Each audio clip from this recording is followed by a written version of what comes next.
Hello everyone, Acharya Shri Mahapragya institute of excellence के online platform पे आपका स्वागत है। हमारी बीएससी बीएड 4th ईयर की क्लास चल रही थी जिसमें हम स्पेक्ट्रोस्कोपी के बारे में बात कर रहे थे। स्पेक्ट्रोस्कोपी पिछली क्लास में हमने शील्डिंग और डी शील्डिंग इफेक्ट के बारे में बात की थी कि किस तरह से कोई जो है प्रोटॉन शील्डेड हो रहा था इलेक्ट्रॉन के द्वारा और कोई किस तरीके से डी शील्डेड हो रहा था। अगर कोई group positive electron donating group जुड़ा हुआ था तो वो जो नाभिक को है शील्डेड कर रहा था, और कोई इलेक्ट्रॉन विड्रॉइंग ग्रुप जुड़ा हुआ था तो नाभिक को जो है डी शील्डेड कर रहा था। शील्डेड और डी शील्डिंग, ठीक है। शील्डिंग और डी शील्डिंग इफेक्ट हमने पढ़ लिया था। अब हम बात करते हैं कि केमिकल शिफ्ट क्या होता है, ठीक है ना। केमिकल शिफ्ट, केमिकल शिफ्ट जिसको हम रासायनिक शिफ्ट भी बोल देते हैं, केमिकल रासायनिक शिफ्ट। ठीक, अब देखो क्या हो रहा था शील्डिंग में। क्या हो रहा था शील्डिंग में, हमें जिस रीजन में सिग्नल प्राप्त होने चाहिए थे वहाँ नहीं प्राप्त हो रहे थे, जबकि शील्डिंग में हमें उच्च क्षेत्र में, उच्च चुंबकीय क्षेत्र के में सिग्नल अपने को प्राप्त हो रहे थे। और बाकी डी शील्डिंग में क्या हो रहा था, जिस रीजन में प्राप्त होने चाहिए थे सिग्नल वहाँ नहीं प्राप्त हो रहे थे, उससे भी निम्न क्षेत्र में सिग्नल्स प्राप्त हो रहे थे, ठीक है ना। यानी शील्डिंग के कारण जो केमिकल जो सिग्नल्स है हमें उच्च क्षेत्र में प्राप्त हो रहे थे, यानी अपर फील्ड में प्राप्त हो रहे थे। अपर फील्ड में शील्डिंग के कारण उच्च क्षेत्र को हम अपर फील्ड बोल देते हैं, और शील्डिंग के कारण। और जो अपने पास डी शील्डिंग के कारण थे, डी शील्डिंग के कारण अपने को जो है सिग्नल्स जो है डाउन फील्ड में अपने को प्राप्त हो रहे थे, ठीक है ना। इस प्रकार जो अपने पास सिग्नल जो शिफ्ट हो गए थे, सिग्नल जो अपनी स्थिति पर ना होकर दूसरी जगह पर शिफ्ट हो गए थे, इसको हम कह देते हैं केमिकल शिफ्ट, ठीक है ना। शील्डिंग के कारण जो सिग्नल से अप फील्ड में चले जाते हैं, और डी शील्डिंग के कारण जो है अपने पास सिग्नल डाउन फील्ड में आ जाते हैं, उसको हम केमिकल शिफ्ट कहते हैं, ठीक है ना। अब अपन इस शिफ्टिंग को अपन एक रेफरेंस कंपाउंड के रेस्पेक्ट में देखते हैं कि हम कब कहेंगे कि ये अप फील्ड हो रहा है और कब हम कहेंगे कि ये डाउन फील्ड में हो रहा है। तो इसको हम एक रेफरेंस कंपाउंड के रेस्पेक्ट में देखते हैं। रेफरेंस कंपाउंड यहाँ पे क्या होता है, अपन यहाँ पे एनएमआर में क्या है, रेफरेंस कंपाउंड जो है टेट्रामेथिलसिलेन को काम में लेते हैं। टेट्रामिथाइल यानी ये चार जो मिथाइल ग्रुप जुड़े हुए होंगे, और सिलेन टेट्रामेथिल TMS टेट्रामेथिलसिलेन, ठीक है ना। इसको हम काम में लेते हैं एज ए रेफरेंस कंपाउंड। अब इसका हमें क्या प्राप्त होता है, इसके लिए हमें क्या प्राप्त होता है, इसका जो हमने को सिग्नल प्राप्त होता है, इसके जो प्रोटोनों का जो शील्डिंग इफेक्ट हो रहा था वो बहुत ही ज़्यादा हो रहा था, ठीक है ना, बहुत ही ज़्यादा हो रहा था। तो इसका जो अपने को शिफ्ट प्राप्त होता है, मतलब ये किस उच्च क्षेत्र में इसका सिग्नल प्राप्त होता है, बहुत ही उच्च क्षेत्र में इसका सिग्नल प्राप्त होता है, ठीक है ना। तो इसको हम एज ए रेफरेंस कंपाउंड काम में ले लेते हैं। इसके कुछ 4-5 रीजन है कि इसको रेफरेंस कंपाउंड क्यों काम में लेते हैं, क्योंकि एक तो सिलिकॉन की जो है इलेक्ट्रोनेगेटिविटी बहुत कम होती है, और इसमें देखो 3, 6, 3, 12, ठीक है ना। ये जो 12 जो मिलकर 12 जो है हाइड्रोजन मिलकर एक बहुत ही शार्प पीक देते हैं, ठीक है ना। ये एक डबल पीक देते हैं जिससे इसको एक रेफरेंस कंपाउंड के अपन रूप में यूज़ ले सकते हैं, ठीक है ना। तो अपन इसको TMS को एज ए रेफरेंस कंपाउंड में यूज़ लेते हैं। अब इस रेफरेंस कंपाउंड को हम इसको ऐसे प्राप्त कर देते हैं कि देखो ये अपने पास यहाँ पे TMS हो गया और यहाँ पे ये हो गया, ठीक है ना। यहाँ पे हम TMS को ले लेते हैं। इसके रेस्पेक्ट में ही अगर TMS की और साइड में कोई होगा तो ये देखो हमने बताया था कि जो TMS जो है हाईली शील्डेड होता है, मतलब इसके लिए शिफ्ट जो है उच्च क्षेत्र में शिफ्ट हो गया होगा, इसीलिए इसका ये जो है अपर फील्ड, इसको हम अपर फील्ड मानते हैं, जबकि TMS से दूर जो होता है उसको हम डाउन फील्ड मान लेते हैं। उसको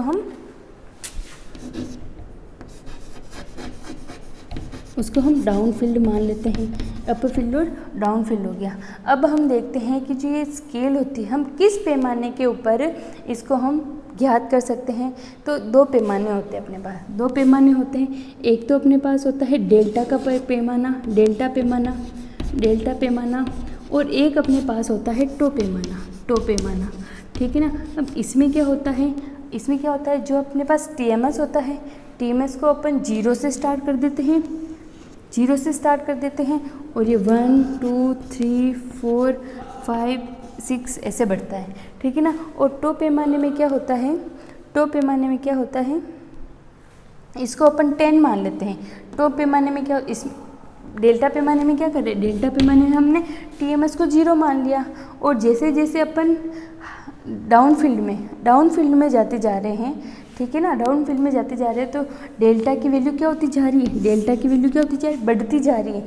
लेकिन जो टो पैमाना होता है उसमें क्या होता है, हम इसको 10 मान लेते हैं। किसको, TMS को अपन ये 10 वैल्यू मान देते हैं। इसके रेस्पेक्ट में वैल्यू घटती जाती है, ठीक है। लेकिन हमारे जो काम इसमें NMR में काम हम यूजुअली यही काम में लेते हैं, डेल्टा पैमाना हम काम में लेते हैं। तो यहाँ पे TMS की क्या हो जाएगी, TMS की जो पीक हो जाएगी वो कितने पे प्राप्त होगी, 0 इसकी जो डेल्टा की वैल्यू होगी वो 0 होगी, ठीक है ना। ये 1, ये 2, ये 3, ये 4, ये 5, ये 6, ये 7, ठीक है ना, ऐसे अपने को प्राप्त होगी, ठीक है ना। अब देखो अपर फील्ड में हम कब आ रहे थे, जब हमारे पास शील्डिंग इफेक्ट आया था, तब हम अपर फील्ड में आ रहे थे। जब किसी नाभिक की डी शील्डिंग हो रही थी, तो हम डाउन फील्ड में आए थे, तो ये डी शील्डिंग, ये हमारा एक स्पेक्ट्रम है, ठीक है ना, ये हो गया। ये TMS की है, ये TMS की पीक आती है, ठीक है। अब मैंने आपको बताया था कि NMR में सिग्नल्स आते हैं, देखो ये TMS का सिग्नल्स आ रहा है। इसी प्रकार हमें यहाँ पे भी अलग अलग, अपन यौगिक की जब बात करेंगे तो हमें अलग अलग सिग्नल्स प्राप्त होंगे, ठीक है ना। जब अपर फील्ड में शिफ्ट हो जाएगा तो उसकी क्या हो जाएगी, शील्डिंग। जब वो डाउन फील्ड में आएगा तो उसकी डी शील्डिंग हो जाएगी, और जिसके लिए डेल्टा की वैल्यू भी क्या होगी, ज़्यादा। और इधर देखो डेल्टा की वैल्यू कम हो गई, ठीक है ना। अब आपको ये याद कैसे रखना है, ये देखो डी से डाउन, डी से डी शील्ड, और डेल्टा की वैल्यू ज़्यादा, 3D याद रखना है, ठीक है ना। 3D है अपने पास, डाउन फील्ड, डी शील्डिंग और डेल्टा की वैल्यू ज़्यादा, ठीक है ना। अगर अपन अपर फील्ड में जाएंगे यानी शील्डिंग हो रही है, ठीक है ना। अगर मान लो जैसे कोई पॉजिटिव ग्रुप आके जुड़ गया और उसने शील्डिंग करा दी, यानी आपके पास ये RCH3 आ गया, RCH3, ठीक है ना। अब ये देखो ये R आपको इलेक्ट्रॉन डोनेट कर रहा है। आपको पता है कि जब भी कोई ये इलेक्ट्रॉन डोनेट करता है तो ये जो है इसकी शील्डिंग हो रही है, मतलब वो किधर की ओर शिफ्ट हो जाएगा, अपर फील्ड की ओर शिफ्ट हो जाएगा। अपर फील्ड की शिफ्ट हो जाएगा, मतलब उसकी वैल्यू, डेल्टा की वैल्यू क्या आएगी, कम आएगी ना। ये चीज़ें, ये अपने पास एक पैमाना प्राप्त होता है, ठीक है ना। अब हम निकालेंगे कि अपन है ना, जैसे नंबर ऑफ हाइड्रोजन कितने हैं किसी में, है ना, नंबर ऑफ सिग्नल कितने प्रकार के आ रहे हैं। जैसे हम बोल रहे हैं ना कि सिग्नल यहाँ पे प्राप्त होंगे, ठीक है ना। तो नंबर ऑफ सिग्नल्स हमें कैसे प्राप्त होंगे, तो हम क्या करेंगे, जैसे कोई ये हो गया, मैं एक फार्मूला लिख देती हूँ, CH3 CH2 CH3, ये मैंने कोई फार्मूला लिखा है।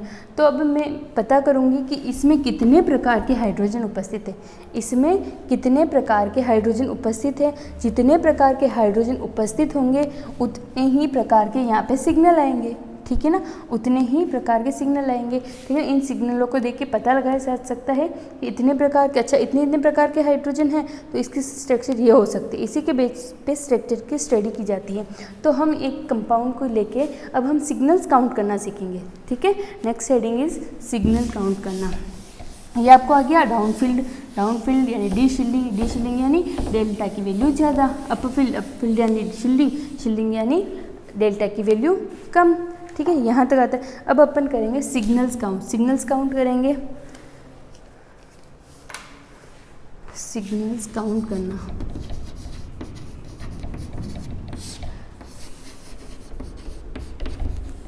सिग्नल्स काउंट, अब देखो सिग्नल्स काउंट करना मैं आपको सिखाती हूँ। जैसे CH3, जैसे ये आपके पास ये मान लो ये कोई है साइक्लोप्रोपेन, ये अपने पास साइक्लोप्रोपेन है, ठीक है ना। अब देखो साइक्लोप्रोपेन में अगर अपन देखें तो ठीक है ना, ये C है, यहाँ पे H2 जुड़ा हुआ है और CH2 जुड़ा हुआ है, ठीक है ना। सेम कंडीशन है। देखो ये जो है कार्बन, उसके देखो इसके रेस्पेक्ट में देखो, ये इसके साथ में जो हाइड्रोजन जुड़े हुए हैं, इसके साथ में जो हाइड्रोजन जुड़े हुए, ये जिस कार्बन से जुड़े हुए हैं, ये दोनों एक ही स्थिति पे जुड़े हुए हैं। देखो इधर CH2 है तो इधर भी CH2 है, एक ही स्थिति पे। अगर अपन इसके रेस्पेक्ट में देखें तो इसके साथ में तो 2 हाइड्रोजन है, इसके लिए भी इधर भी CH2 है, इधर भी CH2 है। अगर अपन इसके रेस्पेक्ट में देखें तो इधर भी CH2 है तो इधर भी CH2, मतलब इनका जो रासायनिक वातावरण हो गया, रासायनिक वातावरण मतलब एक मैंने कोई A व्यक्ति लिया और यहाँ पे मैंने B व्यक्ति ले लिया, ठीक है ना। ये किस इन्वायरमेंट में है और ये किस इन्वायरमेंट में है। जैसे यहाँ पे H2 गैस ही भरी है और यहाँ पे ऑक्सीजन गैस भरी है, यानी इसका केमिकल इन्वायरमेंट क्या हो गया, O2 हो गया, इसका H2 इन्वायरमेंट हो गया गैस वाला। अगर मैं इसको भी O2 इन्वायरमेंट दे दूँ, ठीक है ना, तो इन दोनों का केमिकल इन्वायरमेंट क्या हो गया, सेम हो गया। वैसे ही इसके लिए भी केमिकल इन्वायरमेंट, देखो दोनों साइड में इसके लिए सेम ग्रुप जुड़े हुए हैं। अगर इसके रेस्पेक्ट में देखें तो भी सेम ग्रुप जुड़े हुए हैं, अगर इसके रेस्पेक्ट में हम देखें तो भी सेम ग्रुप जुड़े हुए हैं। यानी ये तीनों, ये 6 जो हाइड्रोजन हैं, ये 6 जो हाइड्रोजन हैं, ये मिलकर एक सिग्नल देंगे। क्या सिग्नल देंगे, ये 6 जो हाइड्रोजन है वो एक सिग्नल देंगे, ठीक है ना। इनका केमिकल जो इन्वायरमेंट है, इनका जो रासायनिक वातावरण है वो सेम होना चाहिए, जो एक सिग्नल देंगे। अब अपन एक और एग्जाम्पल लेवे इसका, अगर अपन इसका एक और एग्जाम्पल लेवें, साइक्लोब्यूटेन। साइक्लोब्यूटेन क्या हो जाएगा, ये साइक्लोब्यूटेन, ठीक है ना। यहाँ पे भी ये CH2 जुड़ा हुआ है, यहाँ पे भी ये CH2 जुड़ा हुआ है, ये CH2 जुड़ा हुआ है, ये CH2 जुड़ा हुआ है, ठीक है ना। अब देखो इन सभी के लिए भी केमिकल इन्वायरमेंट, इसके लिए ये दोनों सेम है, इसके लिए ये दोनों सेम है, इसके लिए ये दोनों सेम है, इसके लिए ये दोनों सेम है, इनके लिए भी केमिकल इन्वायरमेंट सेम है। यानी 1 2 3 4 5 6 7 8 जो हाइड्रोजन मिलकर क्या देंगे, एक सिग्नल देंगे, एक सिग्नल देंगे, ठीक है ना। यहाँ तक बात क्लियर है। अब अपन एक और एग्जाम्पल देखते हैं। नेक्स्ट एग्जाम्पल मैं आपको बता रही हूँ ईथर का है, ठीक है ना। अगर हम मैं ईथर दे दूँ यहाँ पे CH3OCH3, ठीक है ना, CH3OCH3। अगर हम इसके हाइड्रोजन का इन्वायरमेंट की बात करें, यहाँ पे आपके पास क्या इन्वायरमेंट है, यहाँ पे आपके पास क्या इन्वायरमेंट है, क्या इन्वायरमेंट है कि ये जो तीनों हाइड्रोजन हैं जिस कार्बन से जुड़े हुए ऑक्सीजन से जुड़ा हुआ है, यहाँ पे भी जो तीनों हाइड्रोजन जिस कार्बन से जुड़ा हुआ है ऑक्सीजन पे सेम ऑक्सीजन से जुड़े हुए हैं, ठीक है ना। यानी इसका केमिकल इन्वायरमेंट इनका भी सेम हो गया और इनका भी सेम, यानी ये दोनों ही मिलकर एक सिग्नल देंगे, ठीक है ना। ये तो हमने, ठीक है ना, एक सिग्नल देंगे, इनका केमिकल इन्वायरमेंट सेम हो गया। अगर मैं दूसरे एग्जाम्पल की बात करूँ, देखो CH3 CH2 CH3, अगर मैंने ये वाला एग्जाम्पल लिया है, अगर मैं ये वाला एग्जाम्पल लूँ तो इसमें देखो ये CH3 किस वाले से जुड़ा हुआ है, CH2 से। इसको खोल के लिख देते हैं, CH3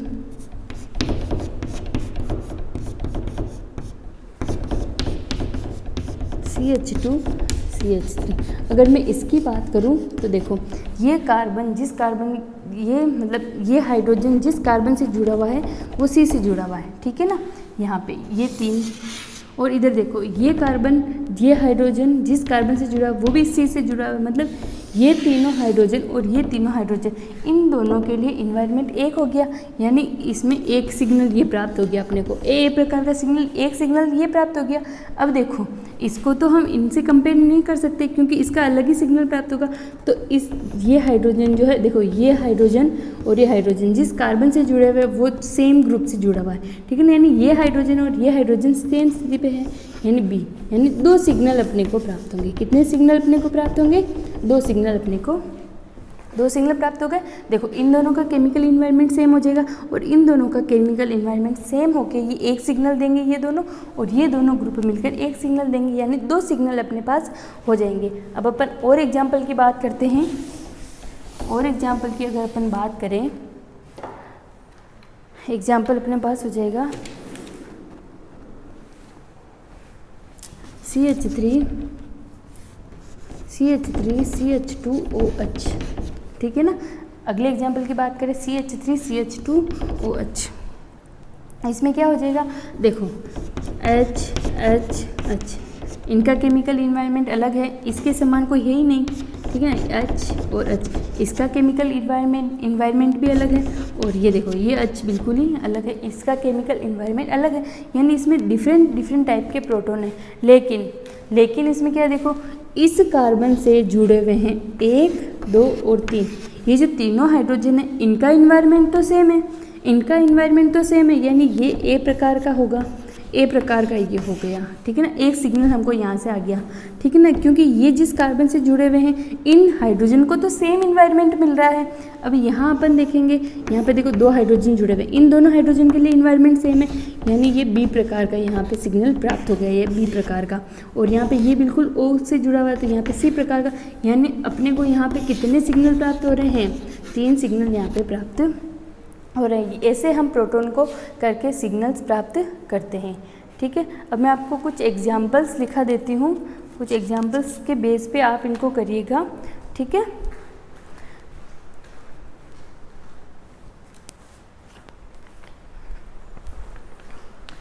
मैं आपको कुछ एग्जाम्पल्स लिखा देती हूँ, आप उन एग्जाम्पल को सोल्व करिएगा। कल हम क्लास में वापस इनको डिस्कस करेंगे, आप इन एग्जाम्पल को एक बार सोल्व करिएगा।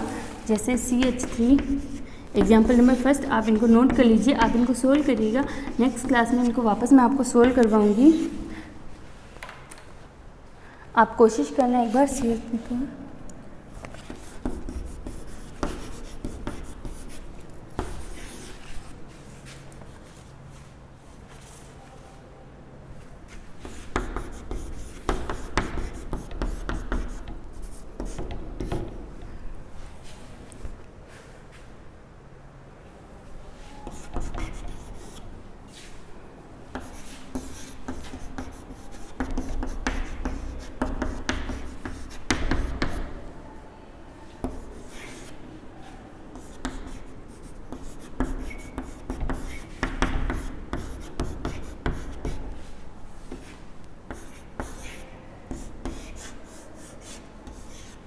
ये क्या बेंजीन है, ये बेंजीन है आपके पास,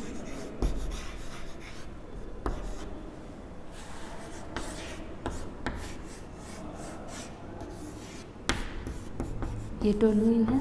आप इन सभी को सोल्व करिएगा, इनमें निकालिए कि कितने टाइप ऑफ प्रोटॉन हैं, इनको हम नेक्स्ट वीडियो में डिस्कस करेंगे, ठीक है।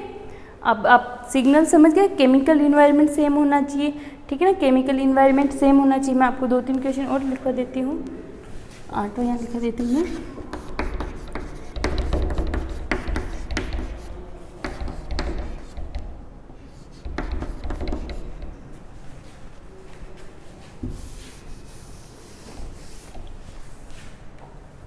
ये आपका हो गया, ठीक है। आपको ये 8 क्वेश्चन सोल्व करने हैं और आपको इसमें नंबर ऑफ़ सिग्नल बताने हैं, कैसे कितने टाइप के प्रोटॉन हैं वो लिखना है। इसके आगे हम आगे की बात नेक्स्ट क्लास में करेंगे। Thank you.